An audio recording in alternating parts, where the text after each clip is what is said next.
안녕하세요, 랑쌤입니다. 오늘은 2025학년도 연세대학교 자연계열 최종 컷이 어떠한지 한번 살펴보도록 하겠는데요. 연세대학교는 고려대학교와 달리 최종 추합 인원을 아직은 발표하지 않았습니다. 4차 추합 인원까지 발표를 했기 때문에 4차 추합 인원으로 최종 컷이 어느 정도인지를 확인을 해봐야 하는데요. 2025학년도 연세대학교 자연계열의 특징은 전기전자와 첨단 컴퓨팅 학부를 제외하고 나머지 학과는 생각보다 추합 인원이 꽤 발생하지 않았다는 점입니다. 첫 번째 학과는 건축공학과인데요. 건축공학과의 경우는 4차까지 예비 8번 학생이 합격을 했고요. 전화 추합까지 가면 예비 10번 정도까지 합격하지 않을까 이렇게 예상이 드는데, 현재 보시고 있는 점수는 694점 후반대 학생인데요. 예비 8번대의 학생이 694점대 초반의 학생인데 8번과 9번 사이의 점수 차이는 0.1점 차이입니다. 건축공학과의 경우 몇 명까지 빠졌는지가 개인적으로 너무 궁금해요. 진학사의 점수와 비교를 해보면 누백이 상당히 떨어졌다는 것을 볼 수가 있고요. 작년 누백이 상당히 높은 편이었습니다. 진학사 입결에 비해서 고려대와 마찬가지로 연세대학교도 입결이 떨어졌다, 이것을 보실 수가 있고요. 나군에서는 성균관대 공학계열을 쓰면은 역시 합격을 하는 성적입니다. 다음은 기계공학부입니다. 기계공학부의 경우 예비 26번까지 4차에서 합격한 것으로 확인이 되고 있는데, 기계공학부 최초합을 받은 학생들이 702점, 703점대 학생들이 꽤 많았거든요. 이런 친구들이 표준 점수에서 불리한 과목이 아니면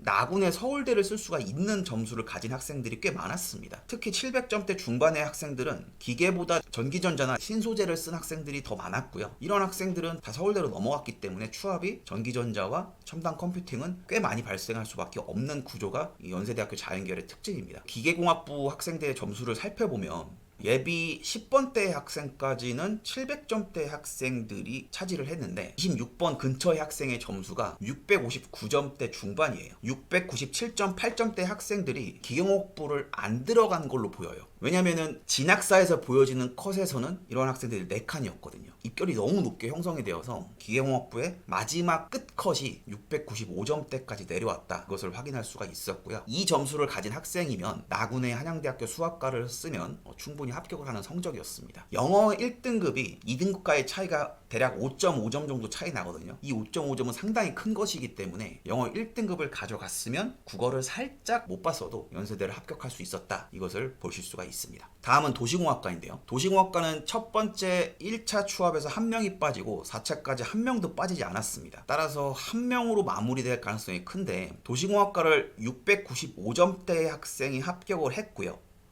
예비 2번, 3번 여기를 형성하는 학생의 성적이 694점대 초반입니다. 그래서 전화추합에서 더 빠졌다면 694점까지 컷이 내려갈 텐데, 그게 아니면은 695점대에서 컷이 형성이 될 것 같고요. 이러한 점수의 학생은 나군의 성균관대 공학계열을 쓰면 역시 합격을 하는 성적을 가지고 있습니다. 다음은 디스플레이 융합공학과인데요. 디스플레이 융합공학과의 경우 예비 3번까지 추가 합격을 한 것을 확인했는데요. 뽑는 인원이 7명밖에 안 되잖아요. 이런 학과의 특징은 학생들의 성적을 등수로 매겨봤을 때 등수의 갭 차이가 상당히 나는 경우가 많습니다. 최초합으로 붙은 학생이 698점대의 학생이 있었는데요. 예비 끝에는 학생의 성적을 보니 692점 중반대의 학생까지 합격을 했더라고요. 이 진학사의 점수가 상당히 높게 형성이 되어 있죠. 그러다 보니까 명수도 적고 안정적으로 연세대를 합격하고 싶은 학생들은 이 디스플레이 융합공학과를 쓰지 않았을 가능성이 매우 높습니다. 그래서 소신 지원으로 692점, 693점 이렇게 가진 학생들이 들어와서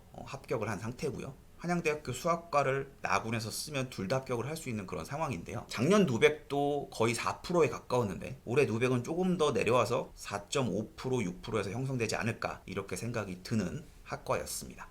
다음은 물리학과입니다. 물리학과의 경우 4차까지 10명이 빠졌어요. 추가 합격으로 합격한 학생의 성적을 보면은 691점대의 학생이 합격을 한 것으로 보이는데, 예비 11번, 12번 학생의 성적을 보면 689점대의 학생이 소신 지원을 한 것을 확인할 수가 있었습니다. 물리학과도 진학사에서 697.8점 이렇게 형성이 되다 보니까 상당히 입결이 높게 형성이 되어서 학생들이 많이 안 들어온 것을 보실 수가 있고요. 작년 누백 역시 3.5%로 꽤 높은 편이었는데 이번에는 4.8에서 5.0 사이에 위치하지 않을까 그렇게 생각이 들 정도로 이번 물리학과에서 꽤 추합이 발생을 했습니다. 물리학과에서 소신지원 학생들이 합격을 했고요. 이 학생이 나군에서는 한양대학교 생명과학과 역을 쓰면 충분히 붙을 수 있는 성적을 가지고 있더라고요. 물리학과의 경우 인원이 적고 상대적으로 비선호 학과이기 때문에 도시공학과처럼 추합이 많이 돌지 않을 것이다 이렇게 생각을 할 수가 있는데 진학사의 점수가 상당히 높은 편이었기 때문에 695.6점대 학생들이 이 물리학과 지원을 꽤 많이 피했을 것이라고 보입니다. 그러다 보니 입결이 내려올 수밖에 없었고요. 이렇게 소신지원에서 합격한 친구들 정말 축하드립니다. 다음은 사회환경 시스템 공학과입니다. 이 사회환경 시스템 공학과의 경우 4차까지 2명 빠졌습니다. 추합이 많이 안 돈 편이죠. 그런데 입결은 많이 떨어졌어요. 688점대 학생까지 합격한 것을 확인했고요. 예비 2번의 점수를 제가 모르는데 687점 후반이나 688점 초반이지 않을까 이렇게 생각이 듭니다. 작년과 비교해보면 입결이 하락한 거나 마찬가지입니다. 상대적으로 지원하는 학생들의 풀 자체가 고려대학교 산업경영공학부처럼 많이 하락을 한 상태라고 볼 수가 있고요. 이러한 성적을 가진 친구는 역시 나군의 한양대학교 수학과를 쓰면 붙습니다. 다음은 산업공학과입니다. 산업공학과 진학사의 점수가 너무 높았습니다. 699점, 701점 상당히 높은 편에서 형성이 되고 있었기 때문에 입결 하락은 불보듯이 뻔했고요. 원서를 쓴 지원자의 풀 자체 성적대가 앞에서 사회환경 시스템 공학과처럼 엄청나게 높은 학생들이 지원을 하지 않았습니다. 그러다 보니 8번까지 합격을 했을 때 이 근처에 있는 학생의 점수가 693점대 중후반임을 확인을 했고요. 예비 10번, 11번 이 학생들이 만약에 합격을 한다면 산업공학과의 추합은 692점대까지 떨어질 수가 있습니다. 그만큼 이번 연고대는 진학사 입결이 너무 높게 형성되는 바람에 쫄아서 안 들어온 학생들이 너무 많았다. 이것을 보여주고 있습니다. 다음은 생명과학부 보겠습니다. 생명과학부는 4차 때까지 12명이 추가 합격으로 합격을 했습니다. 역시 입결이 많이 떨어졌습니다. 699점대에서 형성되고 있던 진학사의 컷은 예비 12번 학생이 691점대 초반입니다. 이러한 친구가 나군에서 성균관대를 안전하게 들어가고 싶다는 식으로 수학교육과를 쓰고 가군을 지르면 둘 다 합격을 하는 것이죠. 다음은 수학과입니다. 연세대 수학과도 입결이 많이 떨어졌죠. 691점대의 학생까지 합격을 했고요. 역시 나군의 한양대 수학과를 쓰면 합격을 하는 성적입니다. 다음은 신소재공학부입니다. 신소재공학부의 경우 생각보다 추합이 많이 안 돌았거든요. 예비 13번 학생까지 4차에서 합격을 했는데 이 예비 13번 근처에 있는 점수가 695점대예요. 진학사에서는 701점대에서 점수가 형성이 되고 있거든요. 신소재공학부를 합격한 제 학생이 있어요. 근데 이 학생이 703점대인데 나군에 약대를 써서 붙었습니다. 안전하게 연세대를 지원해놓고 나 다를 메디컬로 쓰는 학생들이 상당히 많거든요. 705점대를 넘어가는 학생은 대부분 연세대를 안전하게 집어넣고 나군에 서울대 쓰거나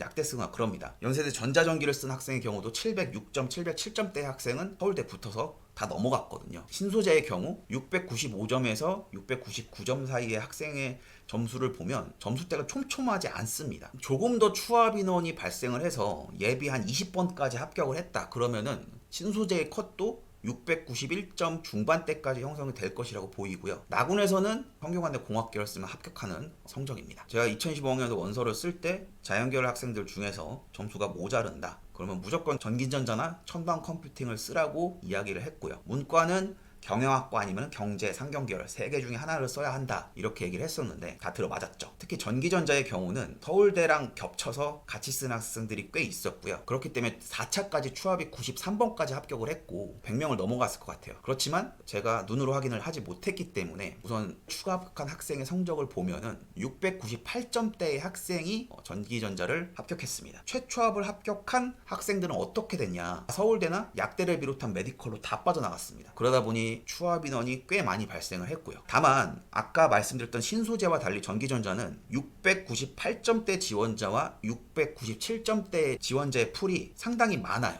되게 촘촘하게 이루어져 있습니다. 그래서 몇 명을 빠졌는지 정말 궁금한 학과 전기전자도 거기에 들어갑니다. 가군에서 698점대의 성적이면 나군에서는 성균관대 전자전기공학을 충분히 합격할 수 있는 성적을 보실 수가 있고요.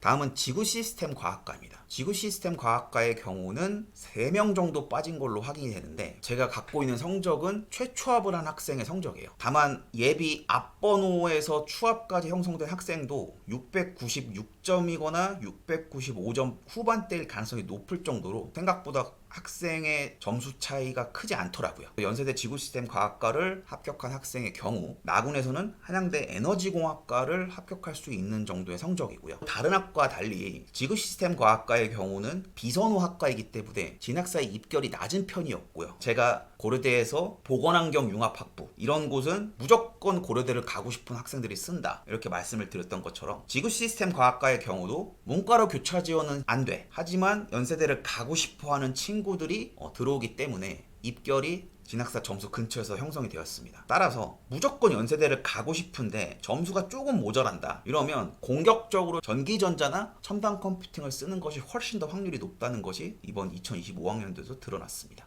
다음은 지능형 반도체학과인데요. 4차 추합까지 10명이 빠진 것을 확인했고요. 추합으로 붙은 학생의 성적이 696점대 후반에서 합격을 한 것을 확인했습니다. 인원이 적기 때문에 진학사 점수의 변동폭이 꽤 크죠. 이런 학과는 지원을 하실 때 조심하셔야 하는데 696점대 후반대 학생이 지능형 반도체를 합격할 수가 있었고 이 학생 역시 성균관대 공학교를 합격한 라인이다 이렇게 보실 수가 있겠습니다. 다음은 천문우주학과입니다. 천문우주학과도 지구시스템 과학과처럼 상대적으로 선호가 떨어진 학과인데요. 고려대에서도 환경생태공학부는 입결을 지켰는데 식품공학과는 입결이 떨어졌잖아요. 연세대는 지구시스템과학과는 입결을 지켰는데 천문우주학과는 입결이 떨어졌습니다. 그 이유를 살펴보니 진학사 입결이 너무 높아요. 3.7에서 형성이 되고 있는 이 진학 누백 때문에 들어가기 쫄리죠. 그러다 보니 소신 지원을 하는 학생들이 꽤 많이 붙었을 것이고요. 693점대 초반 학생이 추합으로 붙었고 확인한 바에 의하면 691점대 후반 학생까지도 연세대 천문우주학과를 합격한 것을 확인했습니다.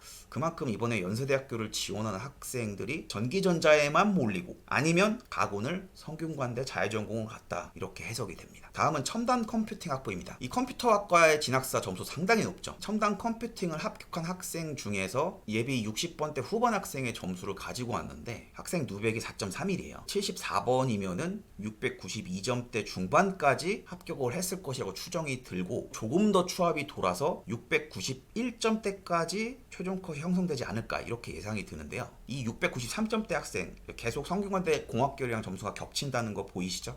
그러니까 원래 컴퓨터 공학과를 합쳐가지고 첨단 컴퓨팅 학부로 바꿨는데 너무 입결을 짜게 잡았어요. 진학사 누백이 2.79 상당히 높죠. 근데 아까 말씀드렸던 것처럼 702.3점이 표준 점수가 불리하지 않으면 서울대를 지원해서 합격을 할 수 있는 성적이라고 말씀을 드렸습니다. 그래서 추합이 많이 돌 수밖에 없는 구조다 이거를 말씀드리고요. 마지막으로 화학과입니다. 화학과의 경우도 입결이 꽤 많이 하락을 했습니다. 추가 합격으로 1차에서 7번까지 합격을 하고 4차까지 한 명밖에 안 빠졌는데요. 마지막 학생의 점수가 691점대 중반이에요. 연세대식 누백으로는 4.74% 정도.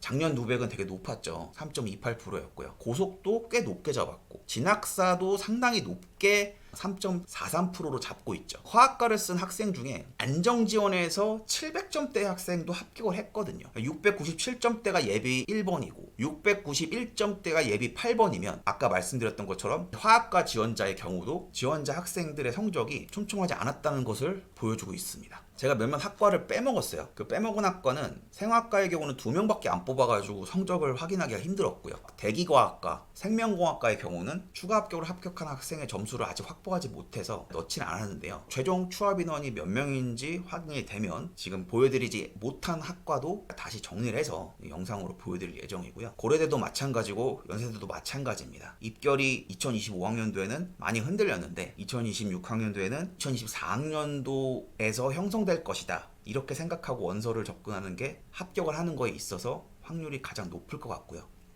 연세대는 자연계열도 영어를 무조건 1등급을 가져와야 유리하다. 이것을 볼 수가 있었습니다. 영어 공부를 소홀히 해서 2등급만 맞아야지. 이러면 2등급을 못 맞더라고요. 영어를 1등급을 맞아서 내가 쓸 원서의 운신폭을 넓히는 것이 매우 중요하다는 것을 2025학년도 입시에서 느낄 수가 있었습니다. 이제 곧 3월이고 개학입니다. 고3 학생들 경우에는 본인이 어떠한 전형에 유리한지를 빨리 결정하고 특히 수능 선택 과목 빨리 선택해서 공부를 해야 될 상황이고요. 1, 2월부터 공부하고 있는 재수생들 많습니다. 그리고 올해 고3 학생들이 많기 때문에 2025학년도보다 수험생이 조금 더 늘어날 가능성도 있습니다. 그렇게 되면 경쟁이 더 치열할 수도 있기 때문에 공부를 소홀히 하지 말아야겠습니다. 여기까지 랑쌤이었고요. 저는 또 다른 영상에서 찾아뵙도록 하겠습니다. 감사합니다.